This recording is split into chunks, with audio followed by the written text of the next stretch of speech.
పట్టిస్తున్నందుకు వాస్తవాలు ఈ ప్రజలకు చెప్పాలి, నిజాలు ప్రజల ముందర ఉంచాలన్న ఉద్దేశంతో మనం బీఆర్ఎస్ పార్టీ తరఫున మరి నిన్న ప్రయత్నం చేసినాము. నిన్న స్పీకర్ గారి గురించి మరి స్పీకర్ గారు నిన్న అందుబాటులో లేకుండే కాబట్టి ఈరోజు నేను మరి గౌరవ శాసనసభ్యులు మన వివేక్ గారు, మాజీ శాసనమండలి సభ్యులు సుభాష్ రెడ్డి గారు మరి అందరం కూడా ముగ్గురం వెళ్ళేసి కాళేశ్వరం మీద సత్యాలు ఈ ప్రజలకు తెలవాలంటే పవర్ పాయింట్ ప్రజెంటేషన్ని అసెంబ్లీలో మాకు అనుమతించండి.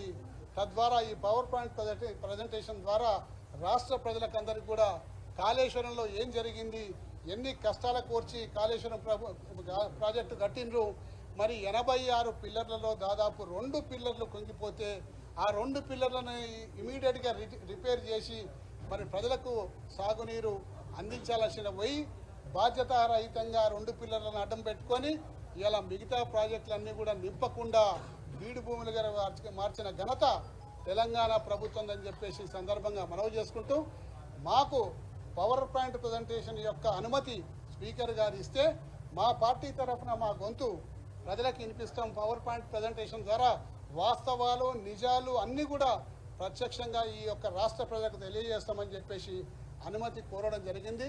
మరి దాని మీద వారు ఏ నిర్ణయం తీసుకుంటారో తెలియదు, కానీ మరొక్కసారి మీడియా పరంగా కూడా మేము విజ్ఞప్తి చేస్తున్నాం.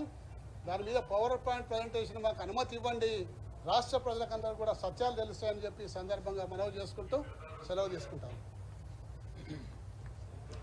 అందరికీ నమస్కారాలు. గత వారం రోజులు